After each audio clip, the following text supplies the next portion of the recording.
I don't think anybody's family should ever have to deal with the scars of losing your parents. What family members of a couple who died in a crash last year are saying now that a grand jury has handed down an indictment in the case. What city leaders and nearby business owners are saying about plans to open a new 24-hour homeless shelter in Lexington. The federal government is warning of higher premiums next year for people who buy health insurance through its healthcare website.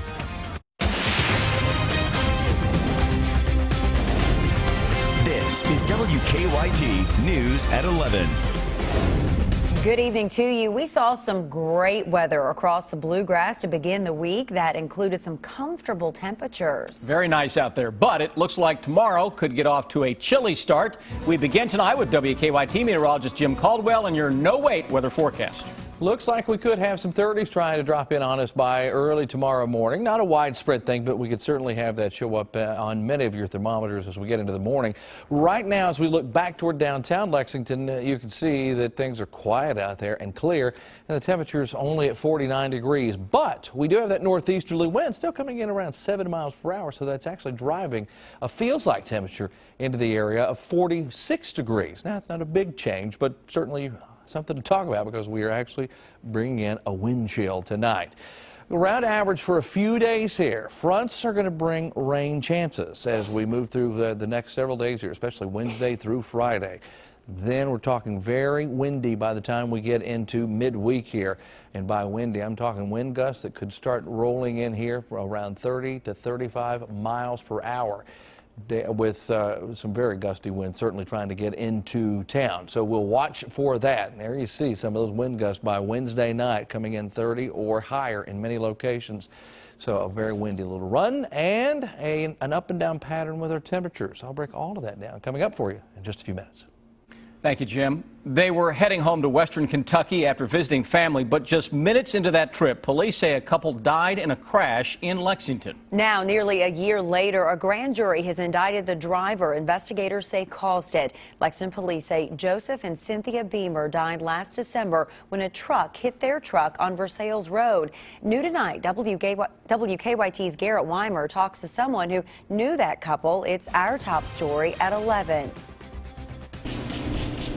For Matt Bradford and his family, a lot has happened in the last 10 months, but it's all been without the two people he calls pillars of their family. They were just so giving, so caring, so kind, so committed to God.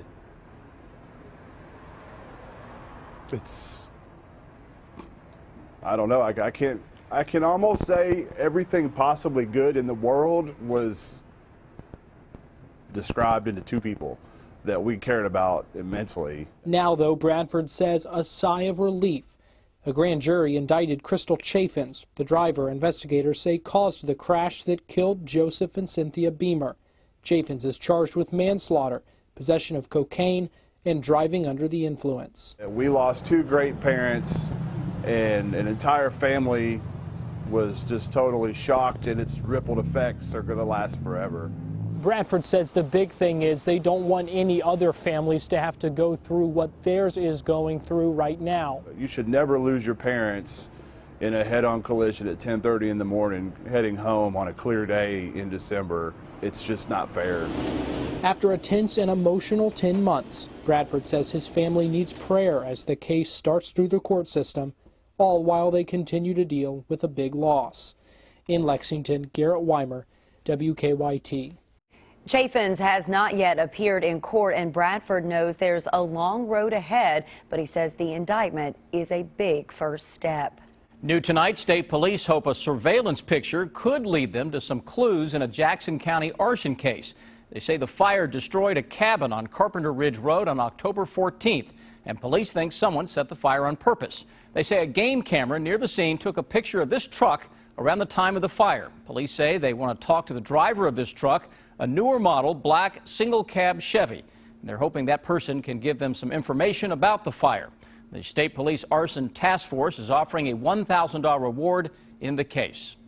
Also new tonight, police and emergency management in Garrett County are asking for your help finding a missing teenager. Investigators say that 15-year-old Juliet Jacobson ran away from her home on Sylvan Way about 6 tonight and has not been seen since. They say that Juliet left behind a note at her home, but they have not said what it said. Investigators say she was last seen wearing a black UK hoodie, gray sweatpants, and teal boots. 2 homeless facilities in Lexington will soon be moving into one building as part of a new 24-hour homeless shelter. City leaders say Divine Providence Incorporated bought a city-owned building on Industry Road. The nonprofit runs both the Community Inn and the Catholic Action Center. City leaders say this is a good move to help the homeless, but as WKYT's Caitlin Setner tells us new at 11, some business owners on Industry Road say they have concerns. I haven't been in a camp in a long time. I don't sleep out in this stuff. 15 years off and on, a Lexington man has been staying at the shelter. I come here, at least I know it's warm. No matter what time of year it is or the weather conditions, there's always a line of people out here waiting to get into the Community Inn for the night. And then in the morning, they have to leave. You're kicked out. You got to go outside. It's be cold, be wet, and it really sucks.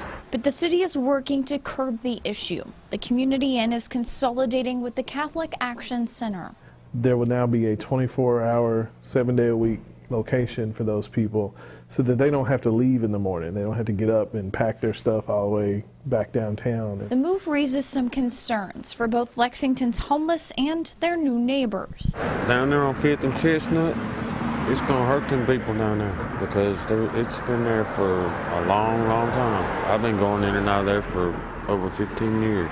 The move puts the shelter further from downtown and in the middle of a business complex. Being a merchant directly across the street, I do have concerns for loitering and panhandling from my clientele. Despite seeing a downside, both parties are in mutual agreement. A 24-hour shelter is needed.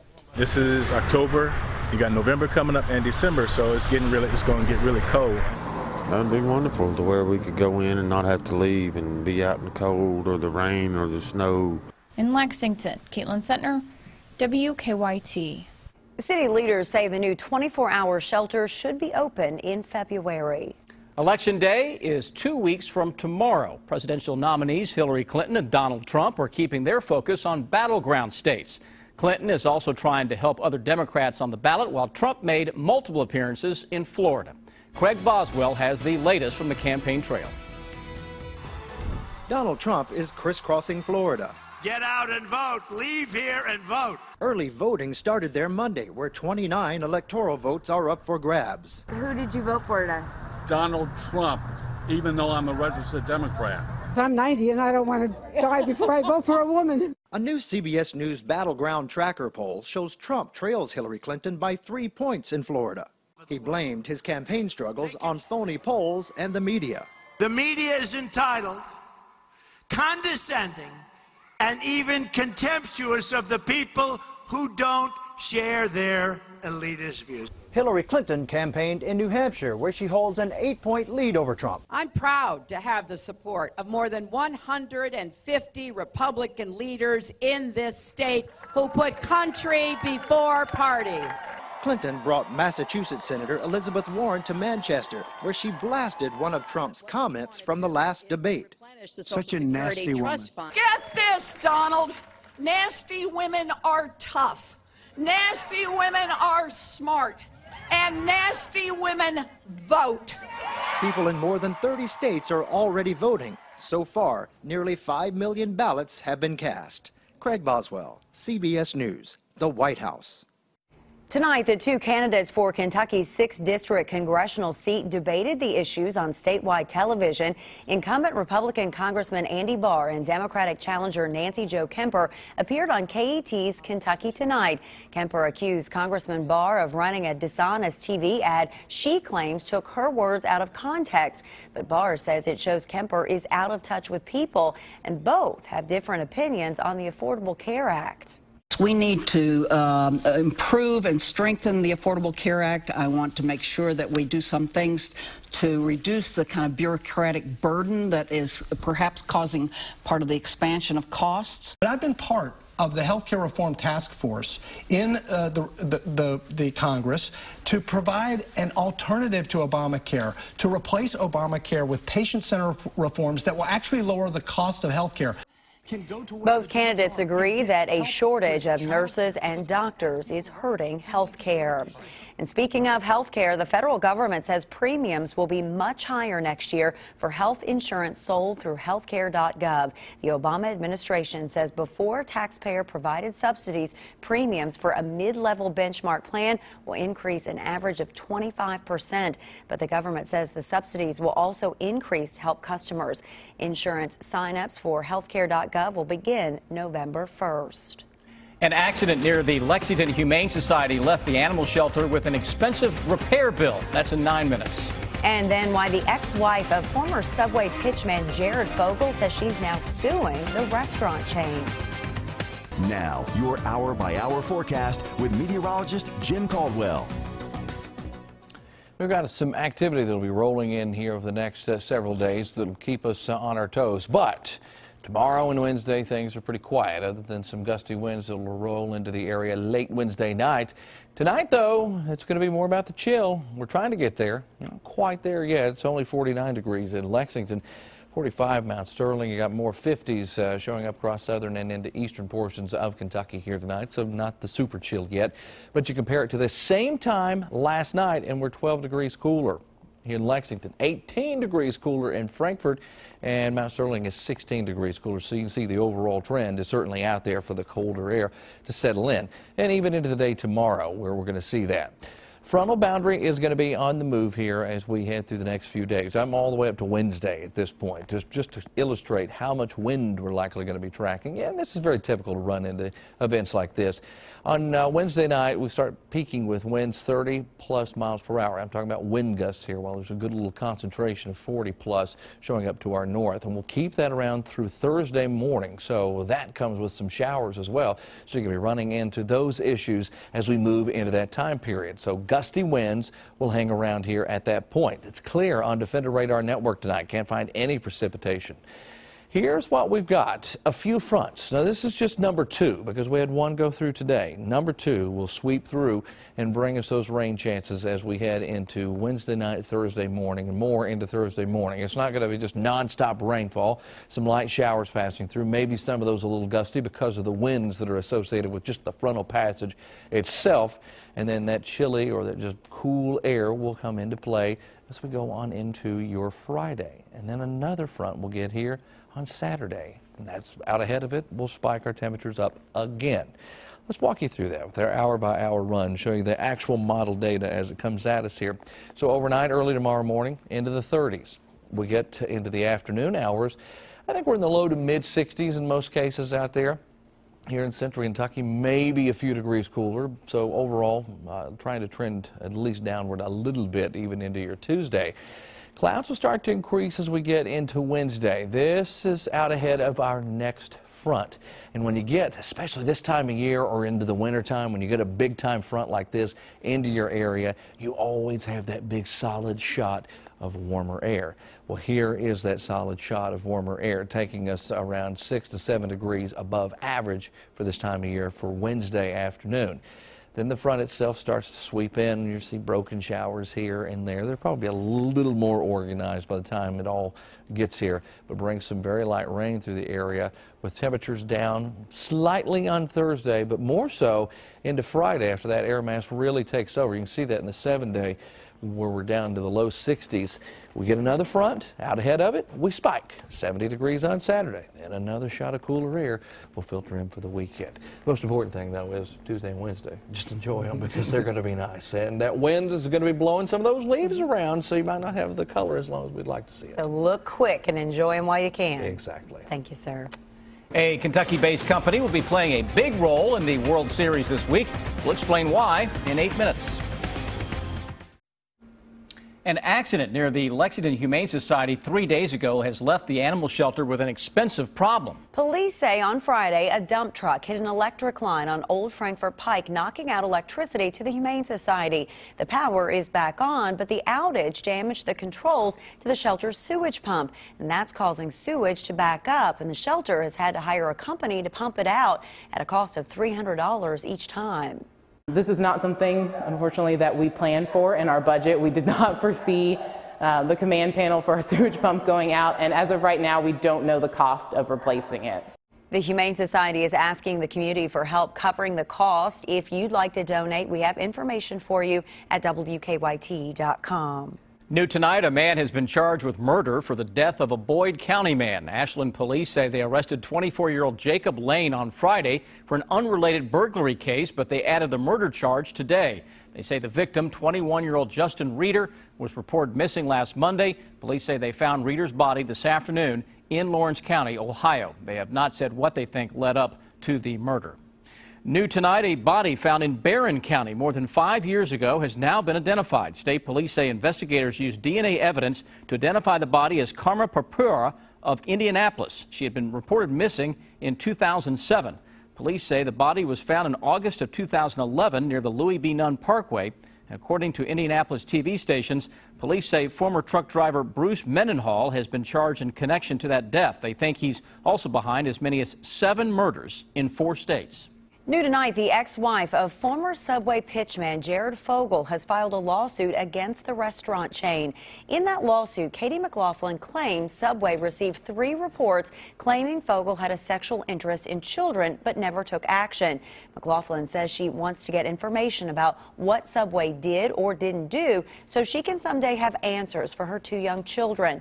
The couple divorced days before Fogle was sentenced on charges of child porn and paying for sex with underage girls. New tonight, the Whitley County Sheriff's Office has released surveillance video of a woman investigators say has been passing fake $100 bills. The video comes from a dollar store near Williamsburg. In that case, police say the woman used fake money to buy a prepaid Visa card.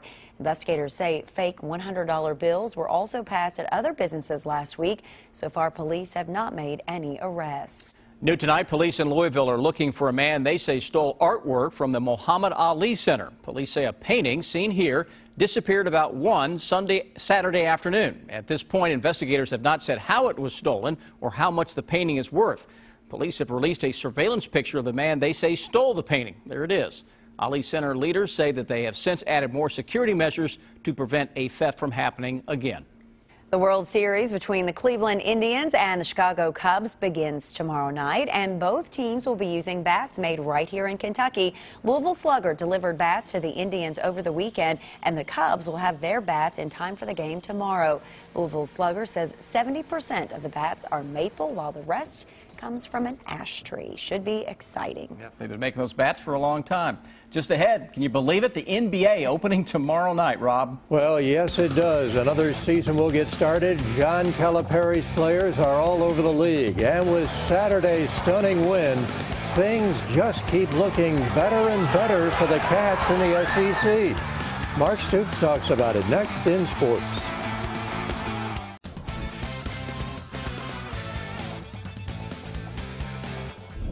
We are now a little better than midway through the football season, and don't look now, but Kentucky stands alone in second place in the SEC East with a record of 3-2.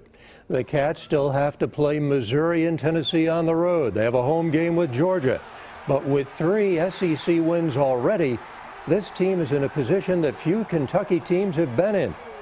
I won't talk about that much because I'm really concerned about this game. But I think, our players know that, they see that, they realize where we're at, and they also realize how tough these games are. They watch everybody play everybody. We watch so much film that we're seeing, we see a lot of the league, and we see the battles that everybody has and the stress that everybody has. And so they know we have an opportunity, but it's all about this week. Russ Yeast, the son of former UK star Craig Yeast, has committed to U of L. Yeast had at one time committed to Kentucky but decommitted. He is listed as a 4-star prospect by Rivals and 24/7 Sports, 3-star by ESPN and Scout. Louisville has recruited him as a cornerback. Another NBA season opens tomorrow night, and Kentucky leads the country with 24 players on opening day rosters. John Calipari has coached 22 of them. One who did not make it today, guard Archie Goodwin. He was waived by the Phoenix Suns, but the Suns still have 4 Cats: Eric Bledsoe, Devin Booker, Brandon Knight, and Tyler Ulis. Now, John Calipari was pleased with the way his team performed in Friday night's blue-white scrimmage. Then, starting over the weekend, Cal said he was putting his 3 guards all together: Isaiah Briscoe, Malik Monk, and De'Aaron Fox. He said either Briscoe or Fox would always be on the floor. Oh, man, I think we can do a lot of damage. I mean, you saw how Isaiah got to the rim today. You saw Malik's pull up. You saw me get to the rim. So we're just all going to complement each other. I don't feel like, all other teams have, 3 guards that can defend all 3 of us. So it's going to be tough. UK guard Michaela Epps, one of 20 players named to the preseason Nancy Lieberman Award watch list. That honor goes to the top point guard in the country. Epps is the only player out of the SEC on the list. She averaged 17 points, 4.8 rebounds, 4.5 assists per game last season. It just motivates me. I never want to I don't want to fail personally. I just want to do all I can to withhold all the standards and goals that everybody's got set for me. But just personally, I got a lot that I want to prove to myself. I want to prove that, I can lead a team. I want to prove that, Kentucky's not down and out like everybody thinks. And I just want to prove that, I love playing for Kentucky. Well, for the first time since 1969, the UK baseball team will be getting a new place to call home. Today, UK officially announcing plans to build a $49 million stadium just off Alumni Drive and Tates Creek Road near the UK softball and soccer complex. The facility that will feature 2,500 permanent seats is expected to take 18 to 20 months to build. Stadium is set to be ready in time for the 2019 baseball season. It'll also be a huge asset to recruiting. What a huge commitment. I can sit across from every family, and all of our players now know, by us having this stadium, this commitment is obviously big, and the investment that it takes. So we're going to try and sell this thing out before we open it. We've got 2,500 seats, and we're going to work really, really hard to try and make sure that we've got that thing sold out before we open. So when those players walk in for the first time, they're into a sold-out stadium. And we've got girls state soccer action tonight. Clark County Lexington Catholic. Lexcath controlled most of the first half, but in the 40th minute, the Cardinals' Shannon Ramey with a shot. Top shelf, 1-1, 19 seconds left. Second half. Kennedy Tranter, the night's top scorer, with a shot there, and she connects on her 23rd goal of the season. The Knights win it 3-1. Stay with us now. We'll wrap it up after the break. Beautiful Tuesdays on tap for us, but don't forget the jacket in the morning, right? You'll need it because there'll be a little bit of a bite in the air, as I think we're probably in the upper 30s in most locations to get your Tuesday going, but you will not need it later in the day. It looks like a fantastic one for you. I'll sleep through the cold. I will too. Trust me. I'll try. Thanks for watching.